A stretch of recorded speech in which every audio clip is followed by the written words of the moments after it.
자, 7월 4일입니다. 비트코인 현재 39,900달러 정도 하고 있는데요. 자, 우선은 오늘 분석 영상에 앞서서 제가 좀 좋은 소식이 있어서 여러분들께 이야기 드립니다. 바이비트 쪽에서 이 투자 관련 분들, 유명 트레이더 분들을 이제 싱가포르에 초청을 해서 관람도 하고 뭐 호텔에서 갈라 디너도 한다고 하는데 전 세계 100명 정도 초청하는 곳에 저 거기에 가게 됐습니다. 네. 우선 기분도 너무 좋고, 이 기쁜 소식 먼저 구독자, 회원분들께 먼저 알려드리고, 또 감사하다는 이야기 드리고 싶어서 이렇게 이야기 드립니다. 이게 9월쯤 아마 가게 될 것 같은데, 가서 여러 사람들과 또 이야기 나누고 또 시야도 좀 더 넓히고 또 한국이 아닌 외국에서는 또 어떤 정보들이 있는지 관점은 어떤지 다른 시각들도 많이 이야기 나누면서 제가 여러분들께 더 좋은 정보를 알려드릴 수 있도록 공유드릴 수 있도록 노력하고 오겠습니다. 그리고 바이비트 측에 이야기해서 또 회원분들 더 좋은 혜택 누릴 수 있도록 노력하고 오겠습니다. 구독자 회원분들 다들 감사하다는 이야기 먼저 드리면서 자, 그럼 이제 차트 한번 보도록 할게요. 자, 비트코인은 이번에 또 한번 막혔죠. 저항을 뚫지 못했습니다. 31.4K인데 계속해서 지금 터치를 하고는 있습니다. 여기 이 구간을 계속해서 터치하고 있는데 아직도 어떻게 보면은 이 박스권 안에서 횡보하는 이 구간에서 벗어나지를 못하고 있는 상황입니다. 제가 채팅방에서 이제 이야기했는 부분이 정고 31.4K를 넘기는 순간 롱 타깃으로 봐야 할 것 같다. 그러니까 저항을 뚫게 되면은 추가적인 상승을 이끌어낼 수 있다. 그 저항이 31.4K라고 이야기를 드렸습니다. 그런데 이번에 정확하게 31.4K 터치를 하고 결국은 이 구간을 좀 뚫어줬으면 이제 상승을 정고를 넘기는 이런 움직임이기 때문에 추가적인 상승을 기대를 해볼 수가 있는 상황이었지만 일단은 또 이번에 막혔습니다. 막힌 상황이고 이 저항을 뚫지 않는 순간 뚫지 못하는 구간까지는 계속해서 지금 말씀드렸던 것처럼 저는 저항에서는 보수적으로 바라봐야 된다라고 이야기를 합니다. 그래서 이 저항을 만약 뚫게 되면은 관점을 추가적인 상승이 나올 수 있겠구나라고 우리가 볼 수 있겠지만 저항 위치에 있을 때는 항상 여러분들이 조정에 대비를 해야 된다라고 이야기를 드리고 싶어요. 그래서 그냥 뭐 딱 오른다 내린다 뭐 알려주세요 이거는 투자가 아니죠. 저는 그거를 알지도 못하는 거고 웬만하면은 저는 어디가 저항이다 그러니까 우리는 어떻게 봐야 된다 이런 거를 분석을 해서 여러분들께 알려드리는 거니까 이 31.4K를 넘기면 추가적인 상승을 우리가 기대를 해볼 수 있지만 우선은 지금은 저항에 위치했기 때문에 우리가 계속해서 좀 보수적으로 봐야 되지 않을까라는 생각을 합니다. 나스닥과의 상관관계를 확인을 해보면 지금 나스닥이랑 이제 다시 또 비트코인이 비슷하게 커플링 되는 모습을 볼 수가 있는데 제가 저번에도 말했습니다. 이 나스닥 같은 경우에 저번에는 상관관계가 굉장히 낮았죠. 완전 반대로 디커플링해서 갔는데 지금 같은 경우에는 나스닥과 비트코인이 함께 커플링이 되고 있다라는 거죠. 상관관계가 높아지고 있는 겁니다. 근데 지금 현재 나스닥의 상황도 보면은 지금 정고에 지금 막히고 있거든요. 그래서 지금 나스닥도 저항에 위치를 하고 있는 상황입니다.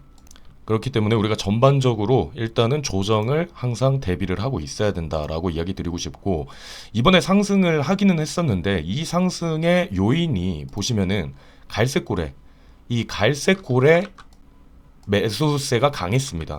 근데 이게 왜 위험하냐면 지금 이 갈색 고래 빼고 제외하고는 지금 보라색 고래도 원래 같이 움직여주는데 보라색 고래도 지금 다 매도 물량을 쏟고 있거든요. 그리고 뭐 나머지 고래들은 아예 이제 움직임이 거의 없는 상황인데 이럴 때 왜 조심해야 되냐면 이 갈색 고래가 이런 식으로 가격을 혼자 이끌었다는 얘기죠. 버티고 있는 거고 이러다가 여기에서 이 갈색 고래가 던지기 시작하면은 가격이 빠르게 하락을 할 수 있습니다. 왜냐? 매수세가 안 받쳐지기 때문에. 말했던 것처럼 이 고래들이 보라색 고래도 같이 동참을 하고 갈색 고래 동참하고 밑에 있는 작은 고래들도 같이 움직여 준다라고 하면은 그때는 상승의 힘이 강할 수 있는데 이번 상승의 움직임은 이 갈색 고래 단독적인 움직임이었다. 오히려 보라색 고래는 지금 다 좀 강하게 매도를 하고 있습니다. 이런 상황에서는 갈색 고래가 던지면은 굉장히 빠른 하락을 할 수가 있는 상황이기 때문에 우선 우리가 항상 보수적인 관점을 가지고 있으셔야 된다라는 이야기를 드리고 싶어요. 그래서 지금 뭐 비트코인 채굴자들의 움직임도 보시면 지금 채굴자들이 지속적으로 현물 거래소로 비트코인을 전송하고 있습니다. 이러한 움직임은 이 채굴자들이 매도를 하기 위한 움직임으로 우리가 볼 수가 있는데, 자, 꼭 채굴자들이 매도를 한다라고 해서 이 채굴자들이 모든 시장의 가격을 움직일 만큼 강하지는 않습니다. 이 채굴자들이 뭐 이렇게 매도를 한다라고 해서 가격이 폭락하는 건 아니에요. 왜 그러냐면 이전에도 이렇게 채굴자들이 많이 전송을 했던 시기들이 있었죠. 뭐 실제로 차트 보면 거래소 보냈을 때 이후에 가격이 오히려 더 오르는 경우도 있고요. 그리고 지금 이거 보시는 거는 채굴자들의 보유 내역인데, 이 보유 내역이 수치가 내려갔다는 건 매도를 했다라는 거죠. 보유량이 감소했다는 건 매도를 했다라는 건데, 이 수치가 감소를 하고 가격 상승을 오히려 이끈 경우도 있었습니다. 지금 같은 경우에 채굴자들 같은 경우에는 FTX 사태가 있고 나서 지속적으로 이제 매도를 했어요. 가격이 오르면은 매도를 하고 계속 매도를 하는 형태인데, 그래도 가격은 상승을 했거든요. 그래서 이 채굴자들의 움직임이 뭐 모든 거를 다 반영을 한다라는 건 아닌데, 근데 우리가 지금은 좀 조심해야 되는 이유가 뭐냐면, 한 가지 걸리는 게 수요가 줄어들고 있다라는 겁니다. 자, 지금 미결제 약정 우리가 비율을 한번 보면은 지금 가격은 상승하는데 미결제 약정은 그대로 유지가 되고 있죠. 그래서 이 미결제 약정이 가격에 영향을 미치는 거는, 가격이 만약 상승을 하는데 미결제 약정 수량도 증가를 한다라고 하면은 추가 가격 상승을 우리가 예상을 할 수가 있는 건데, 지금은 감소까지는 아니지만 상승을 하고 있는데 미결제 약정 수량이 증가가 되지 않고 있다. 수요가 점점 줄어들고 있다라는 거죠. 이런 상황이기 때문에 뭐 채굴자들이 매도를 한다라고 해도 수요가 받쳐지면 이런 식으로 이끌어 올릴 수는 있지만, 지금은 수요가 좀 감소하고 있는 상황이다. 그렇기 때문에 우리가 조금 더 조심스럽게 봐야 되지 않을까라는 생각을 합니다. 그리고 이번 상승 같은 경우에는 이번에 블랙록이 비트코인 ETF를 재신청을 했죠. 왜 그러냐면 며칠 전에 SEC에서 비트코인 ETF 상장을 불허하고 명확성 부족하다, 설명 부족하다 이렇게 얘기를 했는데, 이거를 빠르게 블랙록에서 이제 수정을 해서 다시 신청을 했습니다. 이거를 보면 솔직히 긍정적이죠. 왜냐면 이 블랙록에서 그냥 대충 하는 게 아니라 지금 바로 소정을 해서 다시 한번 신청을 하고 한다라는 건 이 블랙록에서 의지가 있다라는 거거든요. 좀 강하게 지금 움직이고 있다라는 건데, 이런 부분이 반영이 돼서 상승을 이번에 조금 이끌긴 했지만 수요가 지금 많이 부족합니다. 그 기대감 때문에 이렇게 올랐다 하더라도 지금 수요가 많이 부족하니까 또 올랐다가 힘이 빠지고 올랐다가 힘이 빠지고 하는 건데, 우선은 여러분들께 말씀드리는 거 말했던 이 저항 라인을 잘 체크를 계속 하시길 바랍니다. 그리고 이 단독적인 움직임, 이 고래들의 움직임을 계속 체크하면서, 만약에 여기에서 다른 고래들까지 동참을 해준다면 모르겠지만, 이런 상황이라면 나중에 갈색 고래만 던지면 수요가 없는 거죠. 그럴 경우를 여러분들이 항상 대비를 하셔야 된다라는 얘기 드리고 싶어요. 그리고 지금 이 다이버전스 같은 경우에도 가격이 유지가 되고 있죠. 가격이 유지가 되고 있는데 이 RSI 같은 경우에는 밑으로 빠지고 있습니다. 이런 경우에는 좀 하락의 약세 쪽에 우리가 무게를 치우칠 수가 있거든요. 그래서 뭐 전체적으로 종합해 보면 힘이 좀 많이 빠지고 있고, 그리고 매도의 압력도 보유하고 있고, 그리고 수요가 좀 감소하고 있고, 그리고 고래들의 움직임도 좀 불안하다라는 걸 우리가 체크할 수 있습니다. 그리고 항상 말씀드리지만 저는 여러분들께 말씀드리죠. 지지에 사고 저항에 팝니다. 그리고 저항을 뚫게 되면은 저는 거기에 따라서 추세를 보고 저항을 돌파했네? 그럼 매수. 그러니까 이게 사람들이 일반 보통 이제 처음 투자를 하시는 분들은 계속해서 저점만 잡으려고 하는데, 이 저점만 잡는 게 아니라 저항을 돌파를 하면 그 구간이 이제 지지 라인이 되는 거죠. 그렇기 때문에 그때 또 따라서 추세를 보고 매수를 해도 늦지 않다라는 거죠. 그래서 현재 위치는 우리가 저항 쪽에 위치하고 있고, 지금 나스닥과 상관관계가 높아지고 있는 상황인데 나스닥도 저항에 도달을 해 있는 상황이다라는 거 참고하시면 좋을 것 같아요. 자, 그리고 제가 여러분들께 가장 많이 보여드리는 차트죠. 제가 최애 차트라고 할 수 있는데 SSR, RSI 이 지표, 이 SSR, RSI 같은 경우에는 일반 RSI랑 다릅니다. 가격이랑이 다른 게 스테이블 코인의 공급량의 비율을 우리가 측정을 하는 거거든요. 그러니까 이 스테이블 코인 공급량 비율 이 지표가 코인의 시가총액을 전체 스테이블 코인의 시가총액으로 나눈 겁니다. 그렇기 때문에 이 값이 낮으면은 스테이블 코인 공급량이 높다라고 생각을 할 수 있죠. 그러면 구매력이 높아진다라고 볼 수가 있는 거고, 그리고 반대로 이 값이 높다라고 하면은 스테이블 공급량이 낮다. 그러니까 사람들이 살려고 하지 않는다라는 거죠.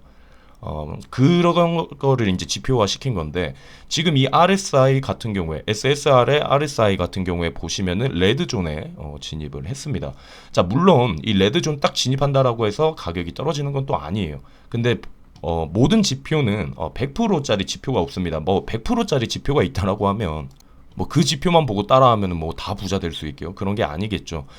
근데 확률상으로 보면 지금 여기에서도 레드존 진입을 했을 때 조정을 비트코인이 받았었죠. 여기 보시면 이때도 받았었고 그리고 오히려 여기 이제 그린존에 도달을 했을 때 물론 자 보시면 여기 그린존 도달했죠. 잠깐의 이제 상승이 있었습니다. 약 한 달 정도의 상승이 있었고 그 다음 추가적으로 더 떨어졌어요. 그러니까 이건 멀리 보는 게 아니라 지금 당장의 상황을 우리가 좀 측정을 해볼 수가 있는 건데 그리고 여기에서도 또 이제 그린존 진입을 했고 그 다음에 또 상승, 그 다음에 여기에 레드존 진입해서 여기에서 잠깐의 조정 이런 것들을 이제 측정을 해볼 수가 있다라는 겁니다. 그래서 여기에서 보통 레드존에 진입을 했는 경우에 가격은 좀 과열이 되고 있고 구매력은 굉장히 낮아지고 있는 상황이라고 우리가 볼 수가 있거든요. 왜냐면 아까 말했던 스테이블 코인의 공급량 비율이잖아요. 그렇기 때문에 사람들이 코인을 살 때 뭐로 삽니까? 스테이블 코인으로 삽니다. 이 공급량이기 때문에 이 지표는 조금 우리가 확률상 신뢰성을 좀 더 많이 가질 수가 있는 부분이거든요. 여기 같은 경우에도 보시면 그린존 도달했을 때 상승을 이끌어줬고 그 다음 여기에서 레드존에서 횡보 정도밖에 안 했지만 상승이 크게 일어나지는 않았다라는 거죠. 과열이 되고 있었다라고 볼 수가 있는 거고 근데 이렇게 봐서 그렇지 이거 실제로 조금 움직임은 있었습니다. 있었는 상황이고 여기 같은 경우에도 레드존 진입해서 하락을 했고 그래서 2번 같은 경우에도 지금 레드존에 진입을 했다. 그래서 이 레드존에 진입을 했지만도 추가적인 가격 상승이 나올 수는 있습니다. 하지만 전반적으로 봤을 때 지금은 좀 과열되어 있는 시장이다라고 우리가 체크를 해볼 수가 있다라고 이야기 드리고 싶네요. 그래서 종합적으로 이야기 드리면 이번에 이런 호재들이 있는 부분은 분명히 긍정적으로 보입니다. 이 블랙록에서 계속해서 움직인다라는 거는 너무나 긍정적으로 바라볼 수가 있지만 단기적으로 지금 구매력이 약해지고 있고 그리고 채굴자들이 던지면 이 조정의 압박을 받을 수밖에 없겠죠. 그래서 이런 부분들 체크하시면서 그리고 이 갈색 고래의 단독 행동이다라는 거를 우리가 체크를 하시면서 시장을 바라보시면 좀 좋을 것 같아요. 그래서 저 같은 경우에는 말했던 것처럼 현물 같은 경우에는 조금 내려간다라고 해서 그냥 뭐 거기에서 또 불안해하고 이러지는 않습니다. 현물은 좀 길게 가져갈 거예요. 저는 35.5K가 타깃입니다. 그래서 여기 35.5K까지 만약 여기에서 좀 떨어진다라고 해도 그럼 저는 오히려 물량을 더 추가를 계속해서 할 것 같습니다. 근데 이 35.5K 같은 경우에는 말했던 것처럼 이 저항을 뚫고 나면은 매물대가 약한 상황입니다. 그래서 여기까지 강하게 올릴 수가 있는 건데 지금 일단 있는 곳이 이전부터 계속 사용을 했던 강한 저항선입니다. 그리고 보시면 이 점의 고점의 구간이거든요.